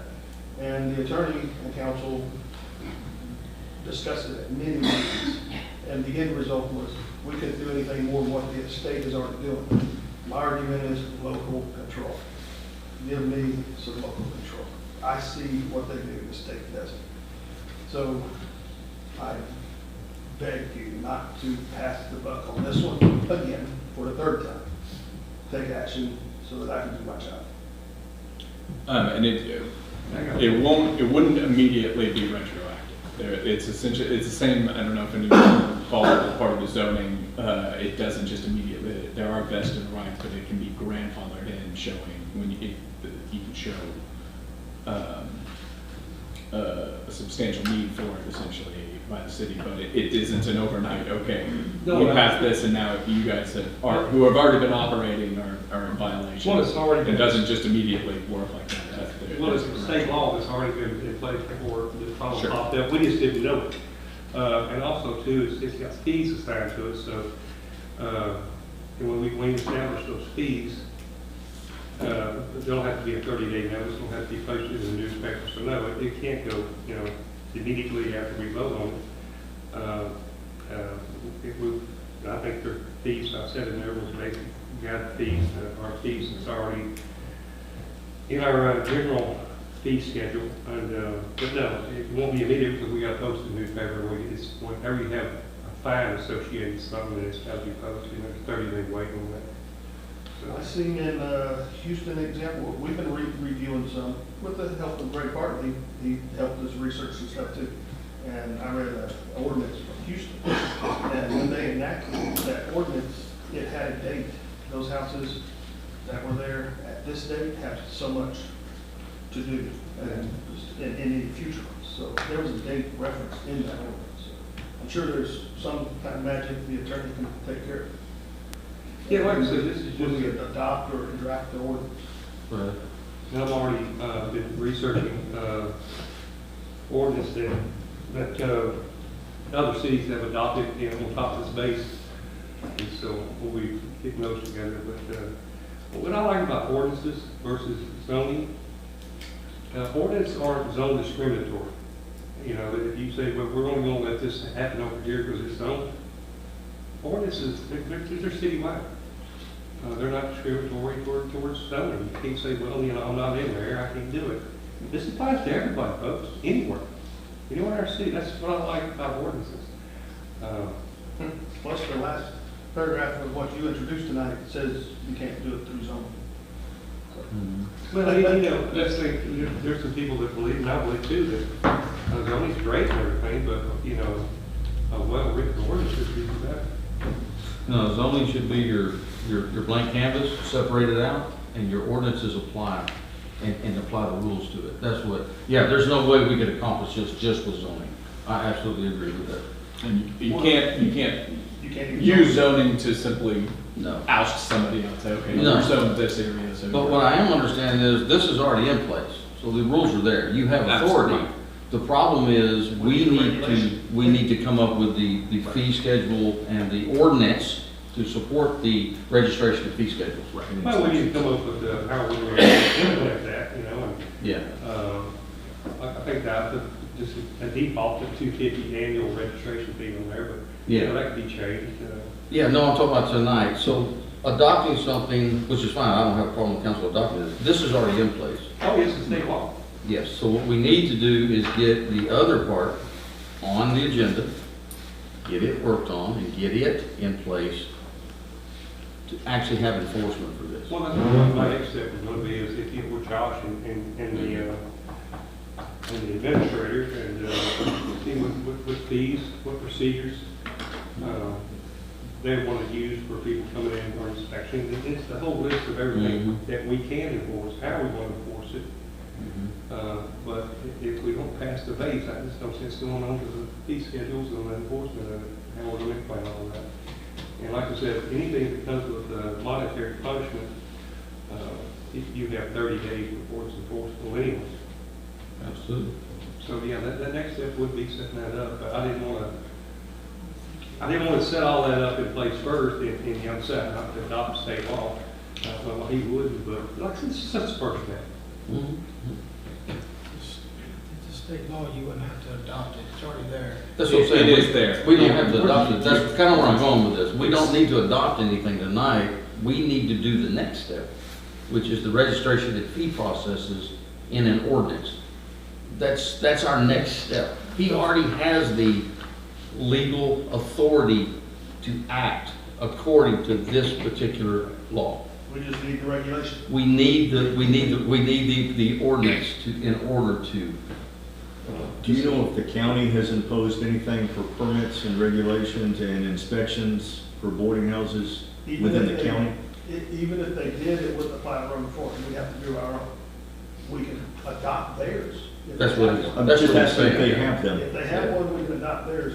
Well, it's something to look at, a guideline. You know, the cities that I've talked to, big and small, they all seem to believe that it is out there. But when they adopt it, they're acknowledging the laws out there, and that gives the citizens a chance to know the laws out there. And they're really, and I asked them why not just adopt the enforcement of the law? And some of the fee schedules and things like that, and how we're going to do inspections and things of that nature. And they said, that's really all we're getting out of the bulk of this. We just want the enforcement issue. But legally, it was better to adopt the whole thing than set the fees, schedules, and adopt it and take those. Or you can do it all at the same time. But they believe, everyone I talked to believe the base layer was acknowledging and adopting really the enforcement, but they said it's easier and more manageable if you adopt the whole thing that comes with enforcement. And that's what we need to work on, is the health and safety ordinance for the city. But you know, if you own a table, I have no problem with that. I fully expect it. Yeah. And I won't be offended if we do. It's, whether or not we table this really has no, there's nothing to adopt or not. Right. He's already bound by state law to do this anyway. That's why We need to get the next part of it. When I informed him that I found this, and he was in agreement that since other cities and had adopted it, that we should do the same. But I can wait to put it all together after we get fee schedules and procedures and things like that. We can adopt it all at the same time. It didn't make no difference to me, but I don't want to just put it aside. And if we have more of that move in, and the chief gets more frustrated. Like I said, I could hear the frustration in his text. Because I remember when I first got on council. Health and safety ordinance is coming up on our next council meeting. That We can keeps repeat it, this that until keeps it it up there published.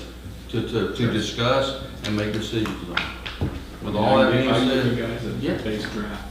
of Yeah, what- absolutely, and I would love to see I'd that. like to say one thing to the attorney, Say one more thing.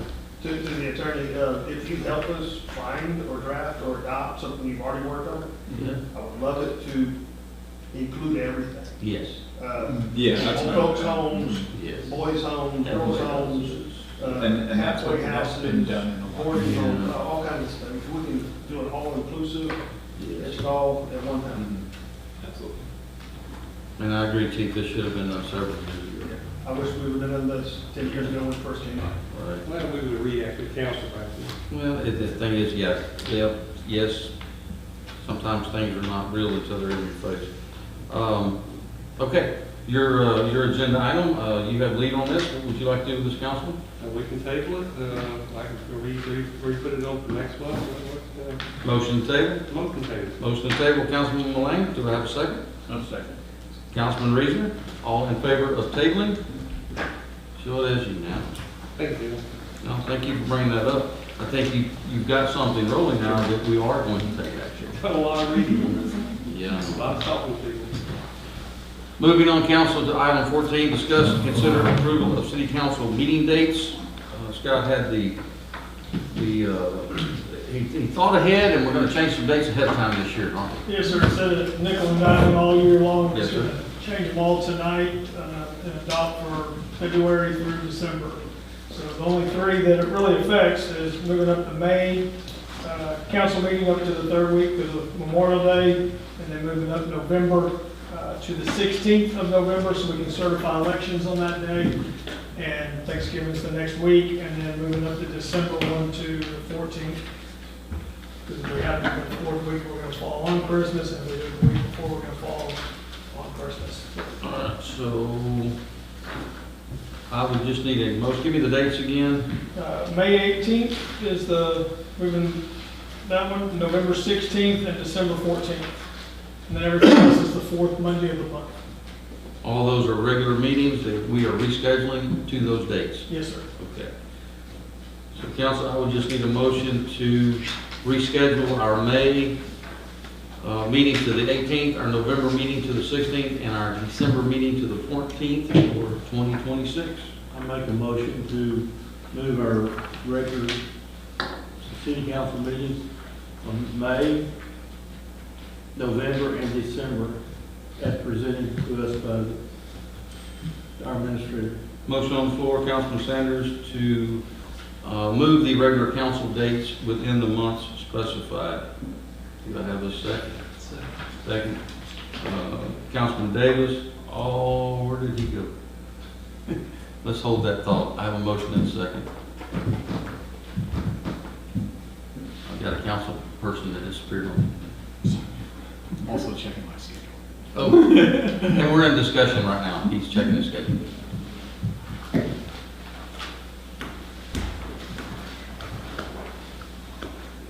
All right, Councilman Mullane, we have a motion on the floor changing our May, November, and December council dates of our regular meetings. And we have a motion, Councilman Sanders, to approve. Second, Councilman Davis to approve. He's still checking his schedule. We're in It's all right. discussion. We're good? I'm pretty sure it's not that. I don't think we've said. All in favor of approval? 1, 2, 3, 4, unanimous. Is that the first time you ever voted from the kitchen? I think so.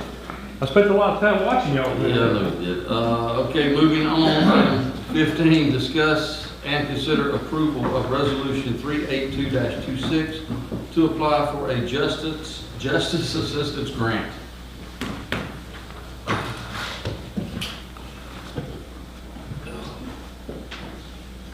So the JAG grant's something that we do regularly apply for every few years or so. We'll get a vehicle. The last thing that we got was the ATV, the Chief. side by side. I apologize, hold that thought. Council, we're gonna take a 5-minute recess. I apologize.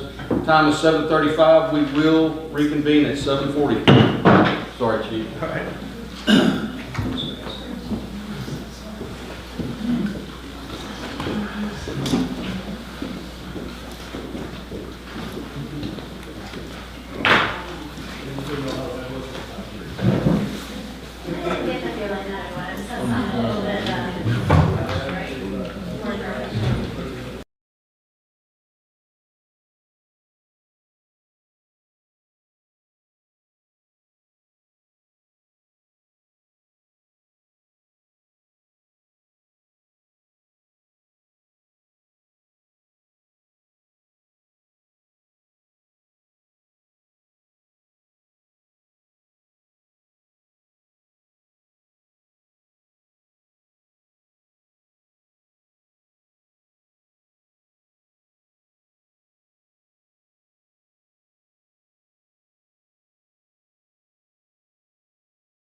I'll help you. Run right into you.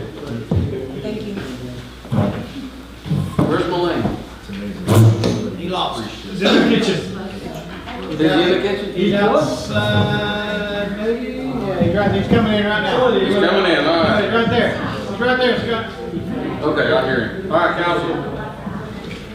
Time is 7:40. We're back from our break.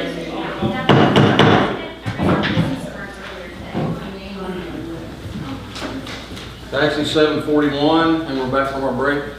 Chief, continue, please, sir. So I apply for the JAG grant all the time, and for years, even before I became chief, I worked on it, so about every 2-3 years or so.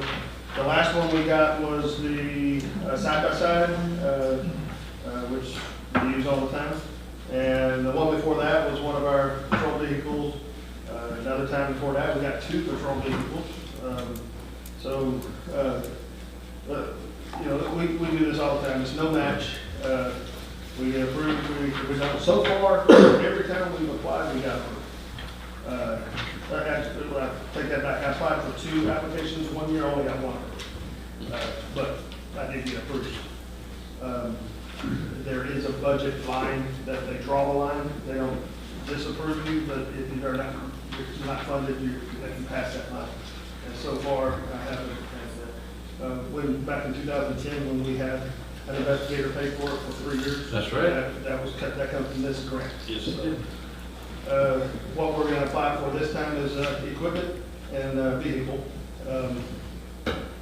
We put in the letter of intent that to ask a specific question: what can you sacrifice? And the vehicle will be the most important, and the equipment will be secondary. The vehicle plus the equipment related to the vehicle is the primary, and the other equipment that we would be asking for would be secondary. Mm-hmm. So we do need a signed document to apply for it. To apply for it. So far, all we've done is put a letter of intent and started the application. We got to attach this to the application. I don't think the council would have any issues approving that. Chief, did you say this is non-matching grant? Correct. There's no matching funds coming from us. So. It's a no-brainer. So you're applying for the vehicle plus the equipment in the vehicle? The vehicle with the equipment plus some additional equipment. We hadn't wrote everything or even picked out everything that we need. We're auditing and trying to figure out what we're short of, and that's trying to do that.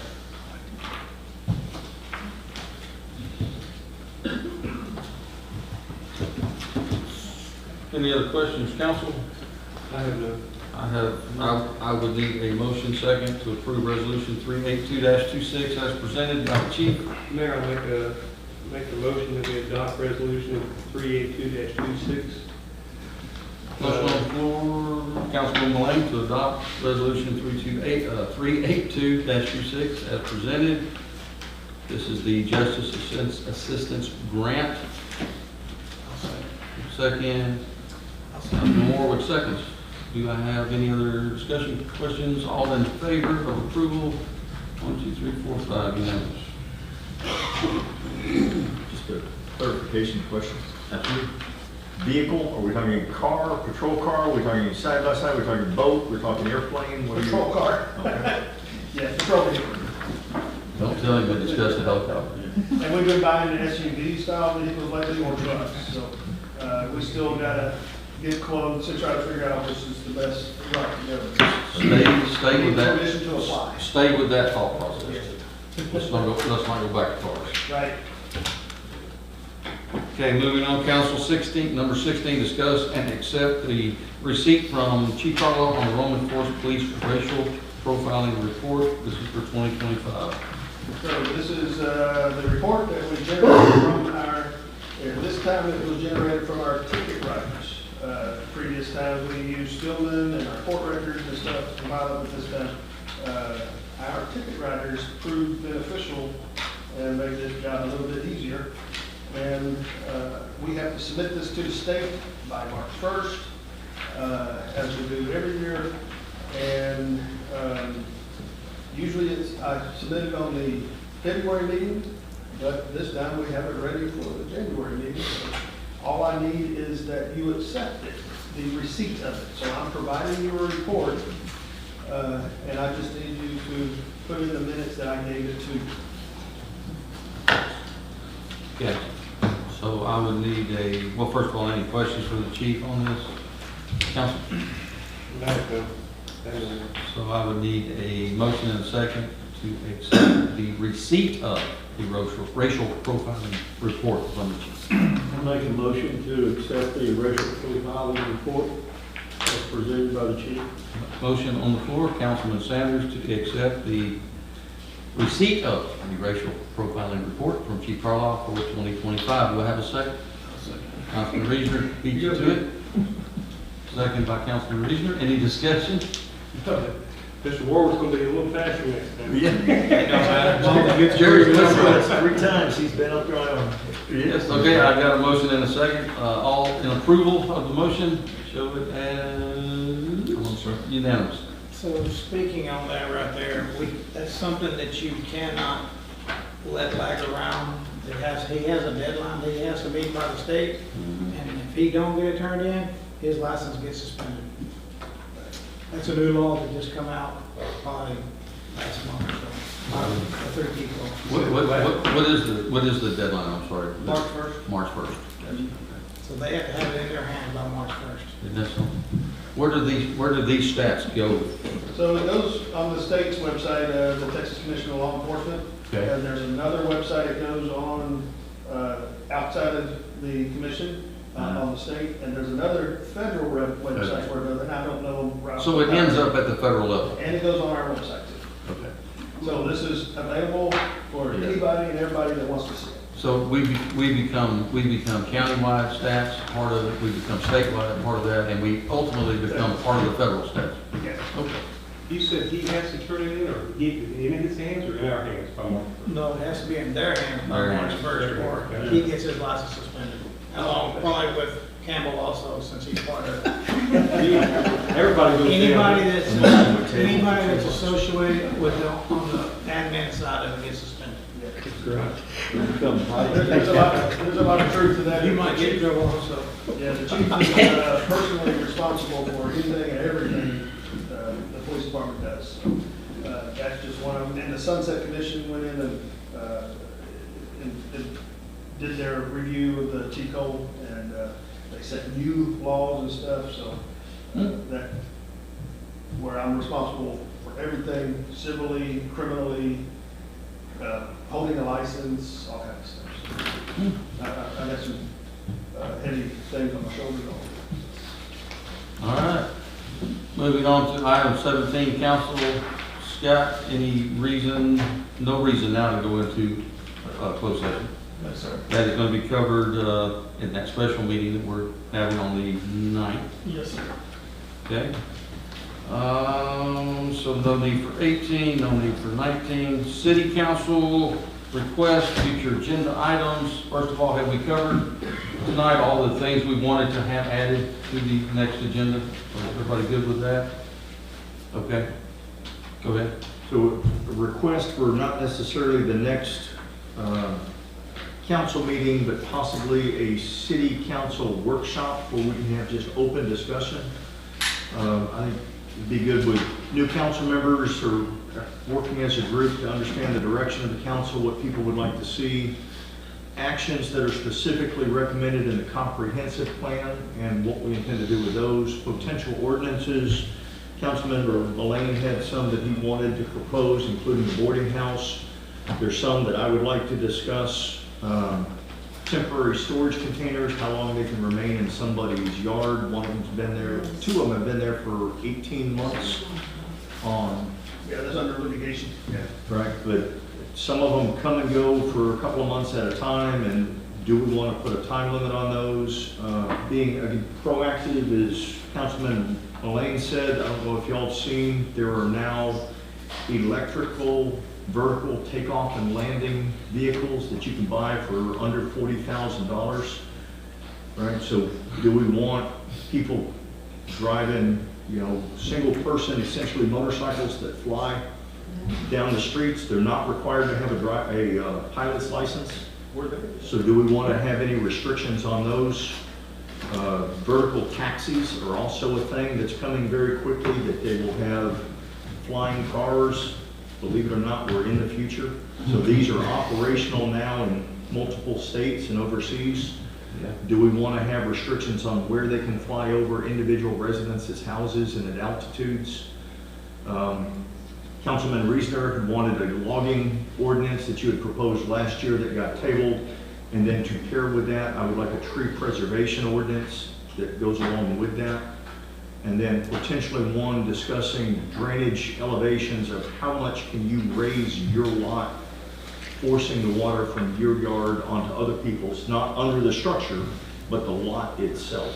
That's actually regulated by, We have a minimum, we don't have a maximum. we don't have a. Right, so some people, back when they were doing the estates for the D.R. Horton, right, they were bringing in dump truck after dump truck after dump truck to raise their yard, but now all that water goes to their neighbor's yard.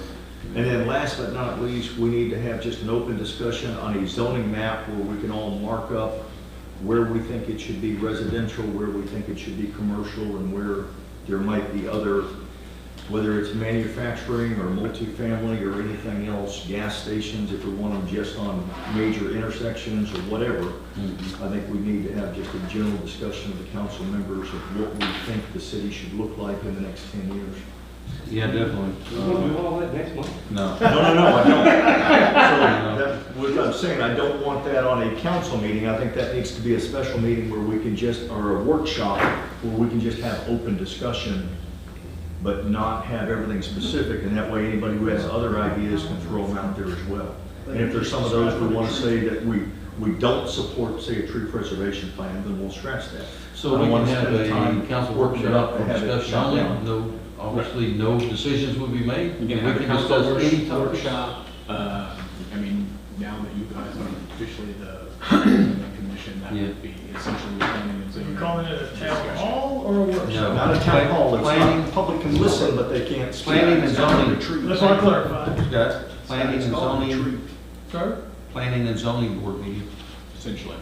Essentially, we can discuss all those topics at that workshop, under that heading. So a lot of time, when there's a separate planning and zoning commission, they hold their own public meetings. So this, a workshop meeting would essentially qualify as like the planning and zoning. Not at the next one we're having, separate. No, this is a separate meeting, separate workshop will be scheduled.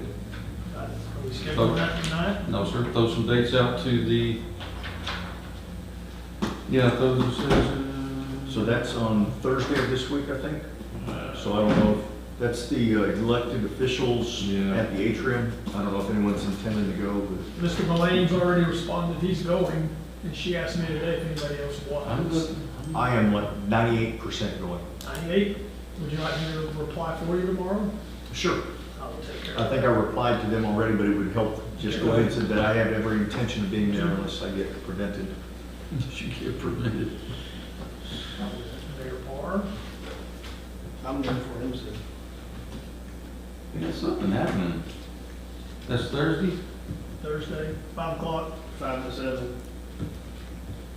it's a group photo. I'm not chief, you know, that doesn't really. I was just about to say that. Yeah, I know. No, don't need it. Yeah, I'm sorry, chief, I had to throw that out there. Hey, I'm already listed on there, so. Yeah, well, I know, yeah. There's a cat and a can opener, and there's a chief and a camera. Y'all get it? All right. Anything else, besides the list that the Mayor Pro Tem has just presented to us? Yeah, Mr. Mayor. Yes, sir. One of the things that we'd like to get into, and maybe that's not the place to take care of it, when we do an inspection, the elevation of the slab on a house above the street should be done before we pour concrete. Yeah, the final height should be that. Yeah, because 2 doors down from you, there's Yeah. a 3-foot drop to the house next to it. And I don't know what happened to the inspection on that, but drive by my house, the one next to it, the one after that, the one that, the old house there. There's a good, gotta be 3 feet. And why that wasn't changed prior to the foundation being poured, I don't know. Once you pour the cement, it's a different ballgame. It's easy to change elevation, if you have to pour the concrete. One thing about it, as soon as we ever get an ordinance or a permit set up so I can have a launch ramp in my side yard, I go fishing when it rains. Yeah, I'm gonna start doing kayaking between me and Floyd when it rains. All right. I agree. No, that is something that can also be brought up at the planning meetings. Yes. Any other business, council? Yes, sir. Just need a motion and a second for adjournment for the evening. Mayor, make the motion to adjourn for the evening. Motion on the floor, Councilman Delane to adjourn for the evening. Do I have a second? Councilman Davis seconds. I wasn't looking that way. All in favor of adjournment? 1, 2, 3, unanimous. Time is 7:56. This meeting is closed.